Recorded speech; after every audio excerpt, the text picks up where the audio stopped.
ओम शांति। बाबा good morning.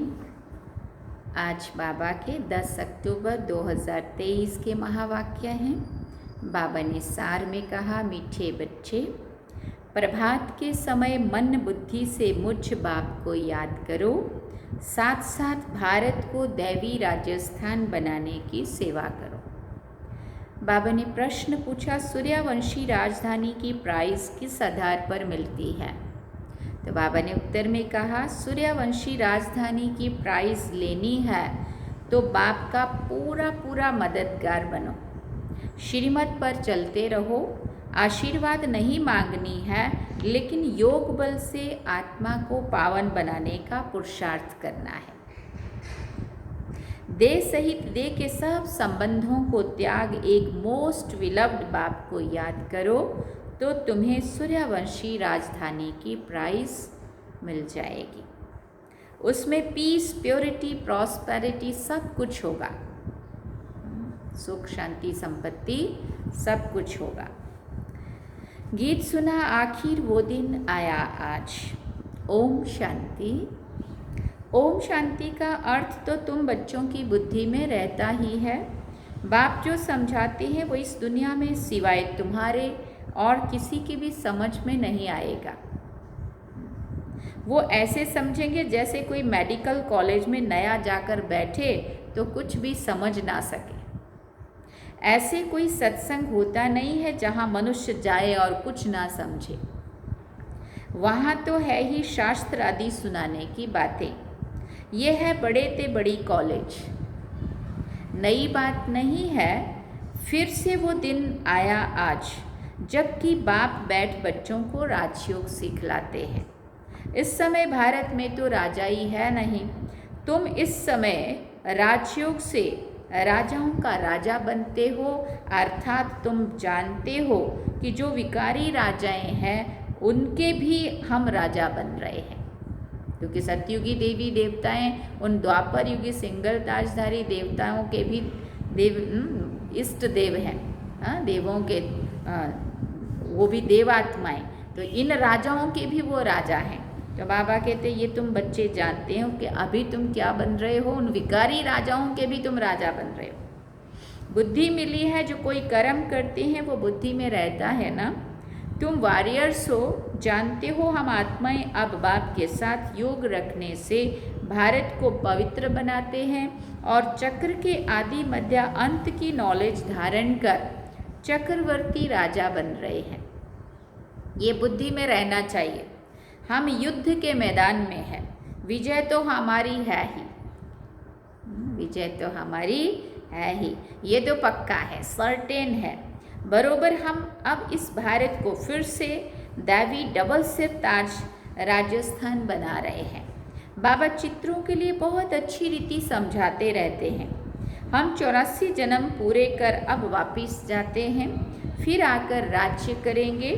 ये सब ब्रह्मा कुमार कुमारियाँ क्या कर रहे हैं?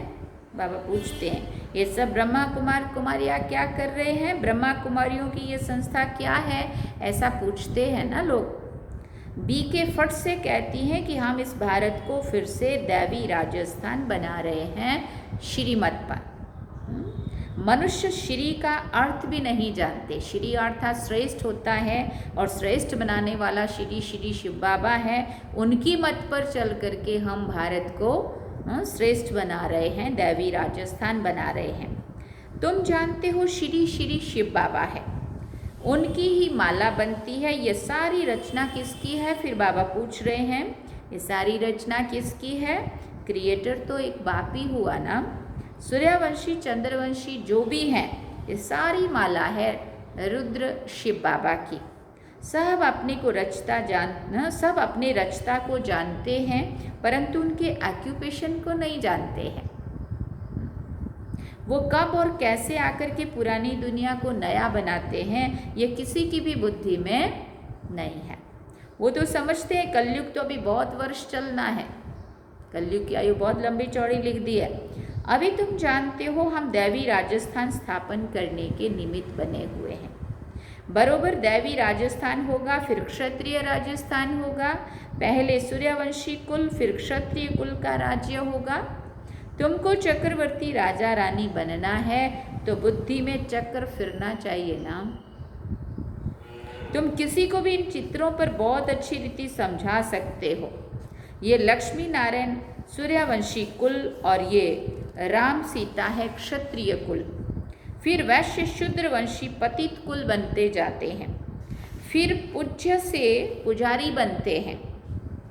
बाबनी का सिंगल ताज वाले राजाओं का चित्र भी बनाना चाहिए। ये एग्जीबिशन बड़ी वंडरफुल हो जाएगी। तुम जानते हो ड्रामानुसार सर्विस अर्थ ये एग्जीबिशन बहुत ज़रूरी है, तब तो बच्चों की बुद्धि में बैठेगा ना। चित्रों पर देखते तो तुरंत ख्याल आता है, अगर ऐसे ही समझाया होता तो शायद इतना जल्दी बुद्धि में नहीं भी उतरता है ना। जैसे बच्चों को कैसे A for apple, B for ball, कैसा चित्र में वो नक्शे बना के फिर उनको एक एक अक्षर लिखा जाता है, स्पेलिंग पक्का कराते हैं, वो एप्पल दिखा के उनको पक्का कराते हैं कि ये एप्पल है और एप्पल ऐसा होता है ना। तो इसी तरह से ही ये सारे चित्र अगर नहीं बने होते तो शायद इतना जल्दी नहीं भी समझ में आता। तो बाबा कहते ये एग्जीबिशन बड़ी वंडरफुल हो जाएगी। तुम जानते हो ड्रामानुसार सर्विस अर्थ एग्जीबिशन बहुत ज़रूरी है, तब बच्चों की बुद्धि में बैठेगा। नई दुनिया कैसे स्थापन हो रही है वो चित्रों द्वारा समझाया जाता है। बच्चों की बुद्धि में खुशी का पारा चढ़ना चाहिए, बहुत खुशी होनी चाहिए। ये तो समझाया है सतयुग में आत्मा का ज्ञान है, सो भी जब बूढ़े होते हैं तब अनायास ख्याल आता है कि ये पुराना शरीर छोड़ दूसरा जाकर नया शरीर लेना है।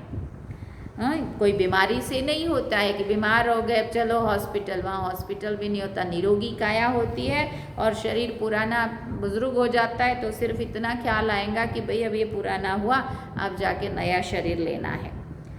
ये ख्यालात पिछाड़ी के टाइम आता है, बाकी सारा टाइम खुशी मौज में रहते हैं। कोई भी प्रकार का न तन का कष्ट, न मन का दुख, न धन की कमी, न संबंधों में कोई कड़वाहट, सब कुछ अच्छे से अच्छा होगा, सब खुश मौज में रहते हैं। पहले ये ज्ञान नहीं रहता है, बच्चों को समझाया है ये परमपिता परमात्मा का नाम रूप देश काल कोई नहीं जानते हैं।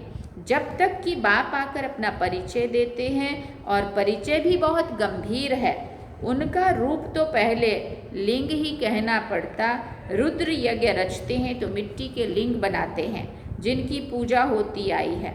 बाप ने पहले ये नहीं बताया कि बिंदी रूप है।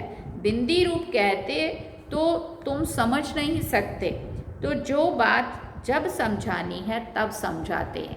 अब 5वीं क्लास की बात थोड़ी दूसरी क्लास में बता देंगे। जब पढ़ते पढ़ते बच्चे की बुद्धि इतनी समझने के योग्य होगी तब वो ऊंची ऊंची बात ऐसे नंबरवार समझाते जाएंगे। ऐसे नहीं कहेंगे कि पहले क्यों नहीं बताया जो आज समझाते हो। नहीं, ड्रामा में नूंद ही ऐसी है।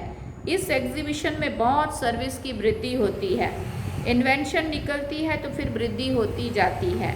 जैसे बाबा मोटर का मिसाल देते हैं, पहले इन्वेंशन करने में मेहनत लगी होगी, फिर तो देखो बड़े बड़े कारखानों में 1 मिनट में मोटर तैयार हो जाती है। लेकिन जब उस चीज़ का नया नया आविष्कार करते हैं तो कितना बुद्धि लगाना पड़ता है ना, कितनी एनर्जी, कितना टाइम देना पड़ता है, कितनी साइंस निकली है। तुम जानते हो कितना बड़ा भारत है, कितनी बड़ी दुनिया है, फिर कितनी छोटी हो जाएगी। ये बुद्धि में अच्छी रीति बिठाना है।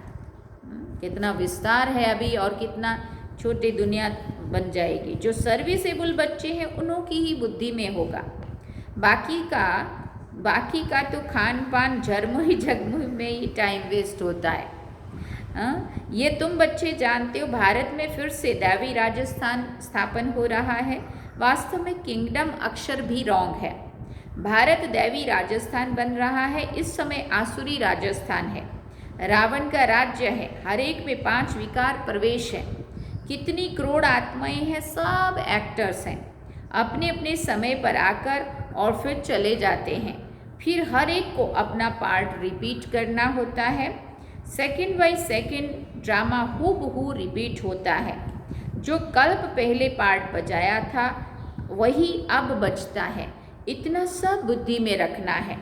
धंधे धूरी में रहने से तो फिर मुश्किल हो जाता है। फिर बाबा कहते हैं प्रभात का तो गायन है ना, फिर सुबह सुबह का टाइम अच्छा है, फिर तब बुद्धि से बाबा को याद करो। गाते हैं राम सिमर प्रभात मोरे मन, भक्ति में भी ये चीज़ को कितना पक्का कराया है। हाँ, सुबह के टाइम बाबा कहते हैं अभी और कुछ नहीं सिमरो, प्रभात के समय में मुझे याद करो।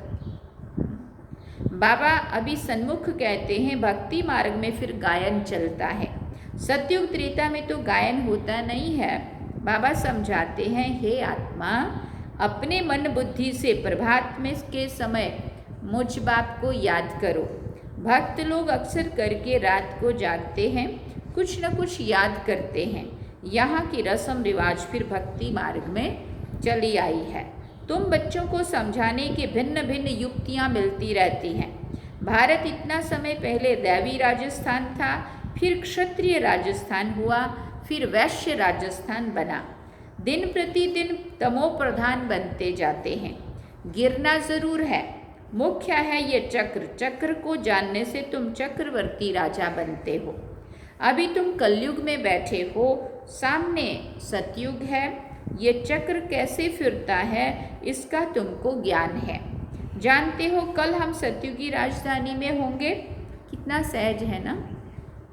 ऊपर में त्रिमूर्ति शिव भी है, चक्र भी है, लक्ष्मी नारायण भी इसमें आ जाते हैं। ये चित्र सामने रखा हुआ हो तो कोई को भी सहज रीति समझा सकते हैं। भारत दैवी राजस्थान था, अभी नहीं है। सिंगल ताज वाले भी नहीं है। सिंगल ताज वालों का भी राज्य कैंसल हुआ तो फिर साधारण राजा, प्रजा का प्रजा पर राज्य। बाबा कहते पहले डबल सिर ताज राजाओं का राज्य, देवात्माओं का राज्य, द्वापर युग से सिंगल ताजधारी राजाओं का राज्य, और फिर अभी कुछ समय पहले से उन राजाओं का राज्य भी खत्म हुआ। जब भारत देश आज़ाद हुआ, अंग्रेजों ने पहले राज कर लिया, फिर इसके बाद राजाओं का भी राज्य खत्म, अब प्रजा का प्रजा पर राज्य। बाबा कहते कितनी वंडरफुल चीज़ है ना। चित्रों पर ही तुमको समझाना है। अभी तो सिंगल ताज वाले भी नहीं है, चित्रों पर तुमको समझाना है। ये चित्र बहुत वैल्यूबल है, कितनी वंडरफुल चीज़ है, तो वंडरफुल रीति से समझाना भी पड़े। ये झाड़ और त्रिमूर्ति का चित्र भी सभी को अपने अपने घर में रखना पड़े। झाड़ और त्रिमूर्ति का चित्र कोई भी मित्र संबंधी आदि आए तो इन चित्रों पर समझाना चाहिए। ये वर्ल्ड की हिस्ट्री ज्योग्राफी है। हर एक बच्चे के पास ये चित्र होने चाहिए। साथ में अच्छे अच्छे गीत भी होने चाहिए। अभी का तो वो बजाने वाला है ना छोटा जो, वो भी घर घर में सबके पास, और वो भी ना हो तो मोबाइल में ही अब तो सारा कुछ है। सारे गीत ब्रह्मा कुमारी के सॉन्ग वो करो, मेडिटेशन सॉन्ग वो आ जाते हैं, वेलकम डांस तो आ जाता है, क्या भी ढूंढ लो चाहे सब मिलता है। सबके पास होना चाहिए। बाबा कहते आखिर वो दिन आया आज, बरोबर बाबा आया हुआ है, हमको राजयोग सिखाते हैं। चित्र तो कोई भी मांगे तो मिल सकते हैं, गरीबों को फ्री मिल सकते हैं, परंतु समझाने की भी ताकत चाहिए। ये भी अविनाशी ज्ञान रत्नों का खजाना है। तुम दानी हो, तुम्हारे जैसा अविनाशी ज्ञान रत्नों का दान और कोई भी कर नहीं सकता। ऐसा दान कोई होता ही नहीं है। तो दान करना चाहिए, जो आए उनको समझाना चाहिए। दान करना चाहिए माना बाबा की ये बात जो भी आए उनको सबको सुनानी चाहिए। फिर एक दो को देखकर बहुत आएंगे। ये चित्र मोस्ट वैल्यूबल चीज़ है, अमूल्य है, जैसे तुम भी अमूल्य कहलाते हो। तभी तो बाबा ने ब्राह्मण कुलभूषण कहा, तुम कौड़ी से हीरे जैसा बनते हो। ये चित्र विलायत में ले जाकर कोई समझाए तो भी कमाल हो जाए। इतना समय ये सन्यासी लोग कहते आए कि हम भारत का योग सिखलाते हैं। हर एक अपने धर्म की महिमा करते हैं। बौद्ध धर्म वाले कितने को बौद्धी बना देते हैं, परंतु उससे फायदा तो कुछ भी नहीं है। तुम तो यहाँ मनुष्य को बंदर से मंदिर लायक बनाते हो। कितनी बड़ा परिवर्तन है। भारत में ही संपूर्ण निर्विकारी थे। भारत गोरा था, अभी भारत काला है। भारत काला है मतलब भारत की मिट्टी काली है, भारत में रहने वाले लोगों की आत्मा काली हो रही है ना, मैली हो रही है। बाबा कहते कितने मनुष्य हैं, सतयुग में तो बहुत थोड़े होंगे ना। संगम पर ही बाप आकर स्थापना करते हैं, राजयोग सिखलाते हैं, उन बच्चों को ही सिखलाते हैं जिन्होंने कल्प पहले भी सीखा था। स्थापना तो होनी ही है। बच्चे रावण से हार खाते हैं, फिर रावण पर जीत पाते हैं। ये है खेल, हार खाओ जीत पाओ, हार खाओ जीत पाओ। हाँ, सीढ़ी नीचे उतरो मतलब हार खाओ, सीढ़ी फिर ऊपर चढ़ो, जीत पाओ। कितना सहज है ना। तो बच्चों को बड़े चित्र बनवाकर उस पर सर्विस करनी चाहिए, बड़े बड़े अक्षर होने चाहिए, लिखना चाहिए। यहाँ से भक्ति मार्ग शुरू होता है। ज़रूर जब दुर्गति पूरी होगी तब तो बाप सदगति करने आएंगे ना। बाबा ने समझाया है ऐसे कभी भी किसी को नहीं कहना कि भक्ति ना करो, और सही में नहीं कहना चाहिए क्योंकि उनकी भावना जुड़ी हुई है तो भले करें। हाँ, रह गई अगर अधूरी भक्ति तो उनको भक्ति करने का मन भी होगा और करने भी दो, और दिल से करो, बोलो श्रद्धा से करो, प्रेम से करो, ताकि जल्दी उनकी भक्ति पूरी हो जाए और उस भक्ति का फल उनको ये ज्ञान समझ में आ जाए। क्योंकि ना उधर पूरी करके आए तो उधर भी मन खींचता है, और ना इधर पक्का ना उधर पक्का। इसलिए बाबा कहते कभी भी ये किसी को नहीं कहो कि भक्ति ना करो, है ना। हमारे यहाँ एक भाई आता था तो कोर्स करने लगा वो, और पैदल चल चल के, उस ज़माने में गाड़ी भी नहीं थी, आज से 15-18 साल पहले की बात होगी, 15 साल की बात होगी। तो उसके पास गाड़ी नहीं थी तो पैदल घर से चलेगा। हाँ, पहले जागन्नाथ मंदिर है, शिव जी का मंदिर, वहाँ जाएगा, फिर यहाँ गणपति का मंदिर है वहाँ जाएगा, वहाँ से यहाँ कोर्स करने आएगा। कोर्स करने के बाद फिर एक हनुमान का मंदिर है वहाँ जाएगा, वहाँ से वापस एक महाकाली मंदिर है बाजार वाला वहाँ जाएगा, फिर वो घर जाएगा। तो 4 मंदिरों में जाना, 5वां कोर्स करने आना। लेकिन हम एक भी बार कभी ये नहीं कहते थे कि टीटू भाई ऐसे क्यों वहाँ जाता है, फिर वहाँ आता है, फिर यहाँ क्यों आता है। हाँ, कोर्स कर रहे हो तो कोर्स ही करो, नहीं, कभी भी नहीं। जिसकी भावना जहाँ से जुड़ी है, जब तक उसकी वहाँ से भक्ति पूरी नहीं होगी तब तक वो वहाँ पे उसको जाने का मन होगा और उसका मन उधर खींचेगा, है ना। तो ये सब करने दो, वो पूरा होगा तब तो यहाँ पक्का होगा ना। इसलिए बाबा कहते कभी भी ये नहीं बोलो कि भक्ति ना करो, नहीं। बाप का परिचय देकर समझाना है तब तो तीर लगेगा ना। तुम जानते हो महाभारत लड़ाई क्यों कहा जाता है? क्योंकि ये बड़ा भारी यज्ञ है, यज्ञ से ही ये लड़ाई प्रज्वलित हुई है। ये पुरानी दुनिया खत्म होनी है, ये बातें तुम्हारी बुद्धि में है। मनुष्यों को पीस प्राइज मिलती रहती है, परंतु पीस तो होती नहीं है।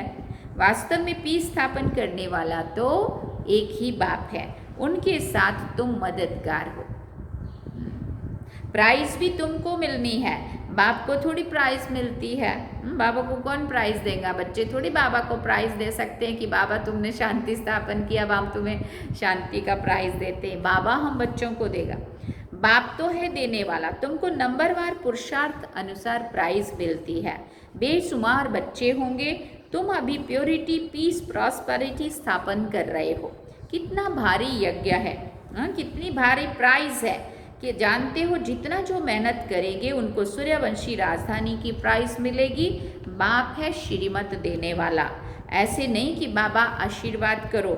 स्टूडेंट को राय दी जाती है कि बाप को याद करो तो तुम्हारे विकर्म विनाश होंगे, योग बल से ही तुम्हारी आत्मा पवित्र बनेगी। तुम सब सीताएं हो, आग से पार होती हो।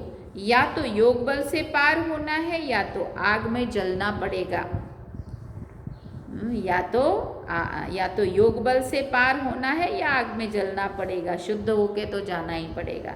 देह सहित सब संबंधों को त्याग एक मोस्ट बिलव्ड बाप को याद करना है। परंतु ये याद निरंतर रहने में बड़ी मुश्किलात है, टाइम लगता है।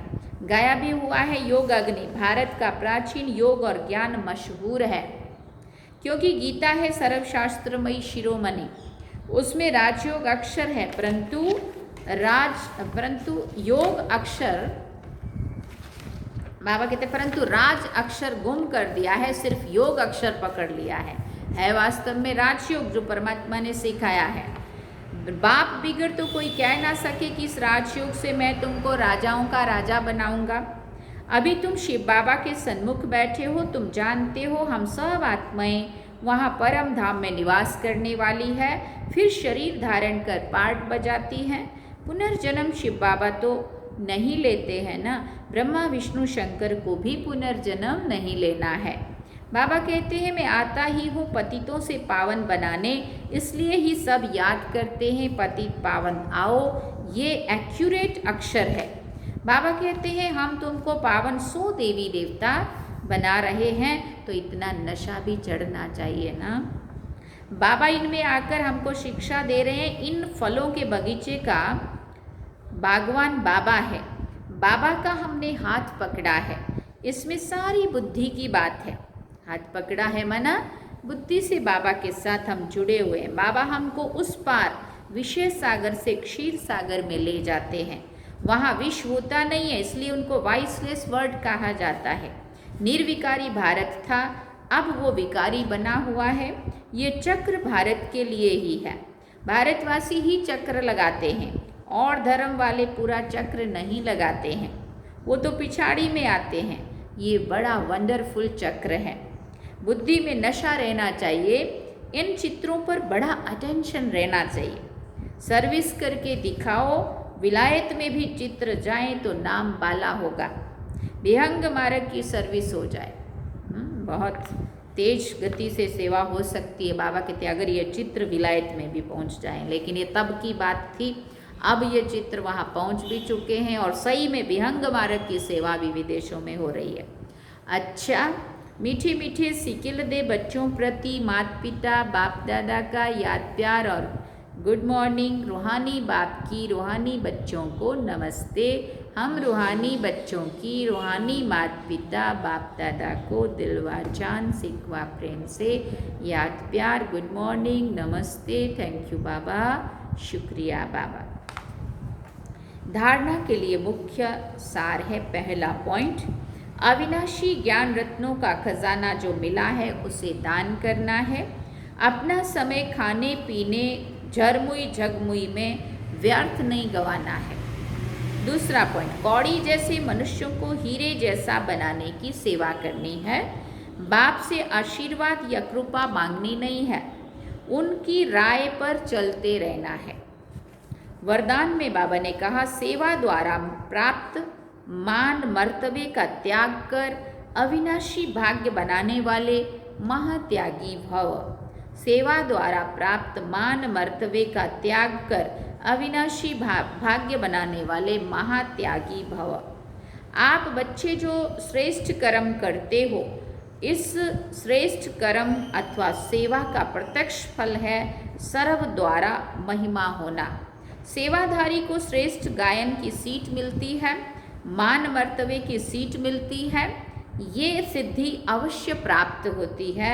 लेकिन ये सिद्धियां रास्ते की चट्टियां हैं, रास्ते की चट्टानें होती है ना जो, ये कोई फाइनल मंजिल नहीं है। इसलिए इसके त्यागवान भाग्यवान बनो, इसको ही कहा जाता है महात्यागी बनना। गुप्त महादानी की विशेषता है ही त्याग के भी त्यागी। जो त्याग किया है उस त्याग का भी हम गायन ना करें कि मैंने तो इतना त्याग किया, उस मैंपन का भी त्याग, त्याग के भी त्यागी। स्लोगन में बाबा ने कहा, फरिश्ता बनना है तो साक्षी होकर हर आत्मा का पार्ट देखो और स्काश दो। फरिश्ता बनना है तो क्या करो, साक्षी होकर हर आत्मा का पार्ट देखो और स्काश दो। अच्छा, ओम शांति। सार में बाबा ने कहा, मीठे बच्चे, प्रभात के समय मन बुद्धि से मुझ बाप को याद करो, साथ साथ भारत को दैवी राजस्थान बनाने की सेवा करो। और गीत सुना, आखिर वो दिन आया आज। तो ये थे आज के बाबा के महावाक्य। अभी हम चलते हैं बाबा की याद में। ओम शांति।